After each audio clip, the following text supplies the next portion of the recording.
Discovered my sister inherited the house behind my back. Mom said, "She deserves it. You were always the disappointment anyway." So I quietly stopped paying the bills. A month weeks later, she texted, "Why is the power off? Fix it now. No, please. No apology." I simply retorted, "I, 32 discovered my sister had inherited our childhood home when the power company called asking why the bills were being transferred to her name. Mom never mentioned it. Neither did my sister. I'd been paying the utilities for 3 years after Dad died, thinking I was helping Mom keep the house running. Every month like clockwork, electricity, water, gas, internet, even the lawn service. Nearly $800 monthly that I scraped together from my construction job salary while living in a cramped studio apartment across town. The power company representative sounded confused when I asked what transfer she meant. She explained that the homeowner had recently updated the account information, switching from my automatic payments to manual billing in my sister's name. The woman assumed I knew about the change. My hands shook as I hung up. 3 years of sacrifice while my sister lived rent-free in her downtown condo with her lawyer husband. 3 years of assuming I was the responsible son helping his widowed mother maintain the family home. 3 years of believing I had some stake in the place where I grew up. I drove to Mom's house that evening after work, still wearing my paint-stained clothes and steel-toed boots. She was in the kitchen making dinner, humming some old song like nothing had changed. I asked her directly about the inheritance and the utility transfer. Her face shifted from surprise to annoyance, as if I'd interrupted something important.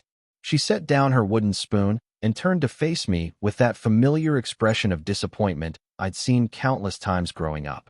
She told me my sister deserved the house because she'd always been the successful one, the one with the college degree and respectable career.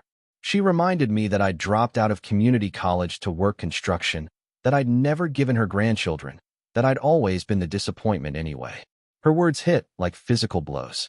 My sister had apparently convinced Mom to transfer the deed months ago, citing some legal advantage about property taxes and estate planning. Mom said she'd meant to tell me eventually, but hadn't found the right time. She suggested I should be happy my sister was taking on the responsibility of homeownership. I asked about all the money I'd been sending for utilities. Mom shrugged and said she'd been using it for groceries and other expenses, assuming I was just being generous. She never realized I thought I was contributing toward a home I might eventually inherit. The betrayal cut deeper than expected. Not just the money, though losing nearly $30,000 over 3 years stung badly. It was the complete dismissal of everything I'd sacrificed, every overtime shift I'd worked, every weekend I'd spent fixing things around their house instead of building my own life. I left without saying goodbye. That weekend, I called every utility company and canceled the automatic payments. Electric, gas, water, internet, lawn service, even the pest control I'd added after Mom complained about ants. The representatives asked if I wanted to transfer the accounts, but I told them no, just cancel everything effective immediately. I also stopped the monthly grocery money I'd been sending. The small repairs I'd been handling, fixing leaky faucets, replacing air filters, clearing gutters, those stopped too. 3 years of playing the dutiful son ended with a few phone calls. Mom called twice that first week asking when I was coming by to fix the garbage disposal. I let the calls go to voicemail. She sounded irritated, like I was being unreasonable for not responding immediately to her summons. My sister texted after 10 days asking why I hadn't been by to check on Mom lately. She mentioned that Mom seemed stressed about some household issues. I replied that Mom's house wasn't my responsibility anymore, congratulations on the inheritance, and suggested she might want to start handling those household issues herself. The power went off on a Tuesday morning exactly 4 weeks after I canceled the automatic payments. Mom called first, panicked and confused about why the electricity wasn't working. She'd apparently never paid attention to utility bills before, assuming they were somehow automatically handled forever. I explained calmly that I'd stopped paying the bills since the house wasn't mine. She demanded I fix it immediately, her voice rising to that familiar shriek from childhood arguments. She said I was being petty and cruel, abandoning family over money. But it wasn't about money anymore. It was about respect, about being treated like a human being instead of a convenient ATM machine with legs. My sister's text came that afternoon. "Why's the power off? Fix it now. No, please."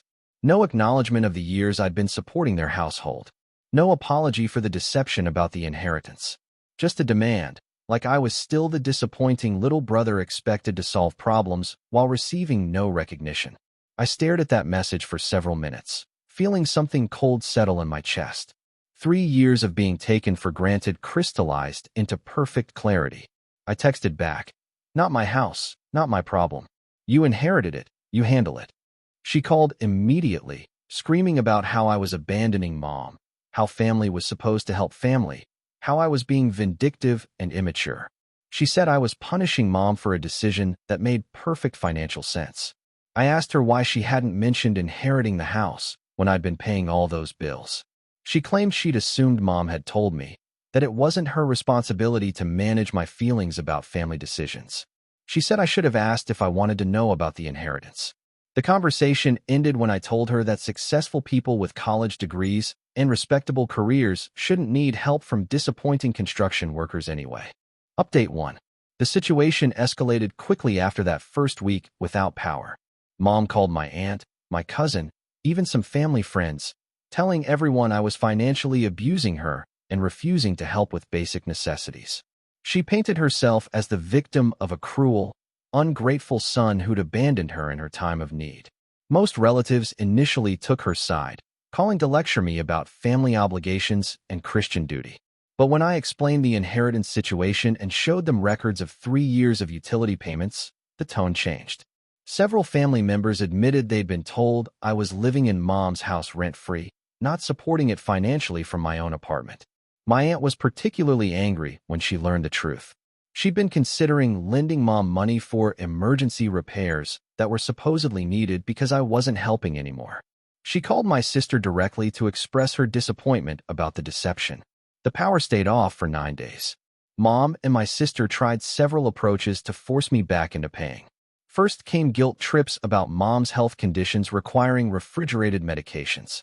Then threats about calling adult protective services for neglect. Finally, promises that they'd make it right if I just paid to restore the utilities temporarily. I maintained the same response to every approach. Not my house, not my responsibility. I suggested they contact a utility company about payment plans or emergency assistance programs. My sister eventually paid to restore the electricity, but the damage to family relationships was permanent. She started a group text with extended family, portraying me as vindictive and money-obsessed, someone who'd prioritize proving a point over his own mother's safety and comfort. But the family members who knew the real story weren't buying it anymore. My cousin pointed out in the group chat that maybe the successful lawyer could afford her own mother's utility bills without needing help from the family disappointment. Update 2. 2 months after stopping the payments, I learned more about my sister's financial situation through family gossip. Her lawyer husband had been struggling with his solo practice, and they'd been counting on rental income from mom's house to help cover their own mortgage payments. The original plan had apparently been to move mom into assisted living and rent out the family home. But mom refused to leave, creating an expensive problem for my sister who now owned a house she couldn't monetize while supporting its occupant. My continued utility payments had been subsidizing this arrangement, allowing them to avoid difficult conversations about mom's living situation while I unknowingly funded their inheritance planning. When I stopped paying, reality hit hard. My sister faced the choice of supporting mom's household expenses indefinitely or forcing the assisted living conversation mom had been avoiding. Neither option fit their financial timeline. Mom called me on a Sunday evening, her voice softer than usual. She said she missed our weekly dinners and asked if I wanted to come over to talk. She mentioned that she'd been thinking about what I'd said, that maybe she hadn't been fair about the inheritance situation. I told her I missed her too, but that talking wouldn't change anything unless she was ready to acknowledge the full scope of what had happened. Not just the inheritance, but the 3 years of lies, the dismissive comments about my worth as a person, the assumption that I'd continue supporting them regardless of how I was treated. She started to explain again about my sister deserving the house more, but caught herself mid-sentence. For the first time, she seemed to recognize that her reasoning sounded different when said out loud to the person being excluded. I asked her directly if she thought I deserved to know about major family decisions that affected my finances. She admitted that keeping the inheritance secret while accepting my money wasn't right. She said she'd been afraid I'd be hurt or angry if I knew the truth. I told her she'd been right to worry about that, but that the deception had made everything worse. Trust, once broken, required more than explanations to repair. Update 3. The breaking point came during Thanksgiving week when my sister sent a lengthy email detailing all the expenses associated with maintaining Mom's house. She calculated what I'd contributed over 3 years and compared it to ongoing costs like property taxes, insurance, and major repairs. Her tone suggested I should be grateful that she was taking on the larger financial burden of homeownership, while my contributions had been relatively minor. She pointed out that I'd never paid for a new roof or HVAC system, just monthly utilities that would have been necessary regardless of who lived in the house. The email felt like a final slap. Even when acknowledging my financial contributions, she managed to minimize them while emphasizing her own generosity and shouldering greater responsibility. I forwarded her email to my aunt and cousin without comment. They were both appalled by the dismissive tone and backward logic of expecting gratitude for being deceived about an inheritance. My cousin called that evening to check on me. She mentioned that several family members had been discussing the situation and agreed that I'd been treated unfairly. She said my sister's email had actually damaged her reputation more than helped it, revealing an attitude problem that went beyond just the inheritance issue. The conversation helped me realize something important. This wasn't really about money or houses or utility bills. It was about respect and recognition of my worth as a person. For 3 years, I'd been viewed as a convenient resource rather than a family member deserving honesty and consideration. Mom called again the day before Thanksgiving, asking if I wanted to join their family dinner. She said my sister would be there with her husband and kids, and it would be nice to have everyone together for the holiday. I asked if my sister had apologized for her email or acknowledged any wrongdoing in how this situation had been handled. Mom admitted that my sister still felt justified in her actions, believing that inheritance decisions were parents' prerogatives and that I was overreacting to a normal family financial arrangement. I told Mom I loved her, but wouldn't pretend everything was normal when nothing had been resolved. Sitting around a dinner table making small talk while fundamental issues remained unaddressed would be dishonest and uncomfortable for everyone. Instead, I spent Thanksgiving with my cousin's family, people who'd always treated me with respect and consideration. For the first time in years, I enjoyed a holiday meal without walking on eggshells or wondering what family drama might explode next. The experience confirmed what I'd been slowly realizing. Family relationships require mutual respect to function properly. When that respect disappears, blood ties alone aren't sufficient to maintain healthy connections. I stopped checking my phone for messages from Mom or my sister. The constant drama had been exhausting, and stepping away brought immediate relief. Whatever happened with their housing situation going forward wasn't my concern anymore. 6 months later, I heard through family gossip that Mom had finally agreed to move into assisted living. My sister sold the house to cover the facility costs and pay off some of their own debts. The rental income plan had never materialized anyway. I felt a mixture of sadness and vindication learning this news. Sad that family relationships had deteriorated so completely, but vindicated that my decision to step back had been correct. They'd figured out their problems without my subsidies, proving that my financial support had never been truly necessary, just convenient. I used the money I'd been spending on their household to finally move into a decent one-bedroom apartment. For the first time since Dad died, I was building something for myself instead of supporting other people's plans that excluded me. The apartment wasn't much, but it was mine. No one could inherit it behind my back or dismiss my contributions to maintaining it. Small victories, but they felt significant after years of being taken for granted. Sometimes I wonder if things could have been different if Mom had been honest from the beginning about the inheritance.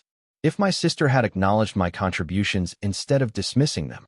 If either had treated me like a person deserving respect instead of a convenient solution to their financial planning. But wondering serves no purpose now. Some relationships can't be repaired once trust breaks completely. Some families function better with distance between members who can't treat each other fairly. I learned that blood ties don't obligate anyone to accept disrespectful treatment indefinitely. That walking away from toxic family dynamics isn't abandonment, it's self-preservation. That disappointing people who've already written you off isn't actually a loss. The family house sold for more than expected. Neither Mom nor my sister mentioned whether I might receive any portion of the proceeds. given my 3 years of financial support. I didn't ask. By then, I understood clearly where I stood in their calculations. I kept the utility payment records, not from spite, but from practicality. Financial documentation matters, and I'd learned not to trust family members to remember contributions accurately. The paperwork told the truth when memories became selective. Eventually, the anger faded into something closer to indifference. Not forgiveness exactly, but a lack of emotional investment in their choices and consequences. They'd made their decisions about family priorities, and I'd made mine about self-respect. The last text I received from my sister came 8 months after I'd stopped paying their bills. She mentioned that Mom asked about me sometimes and wondered if we could all try to work things out for Mom's sake. I didn't respond immediately.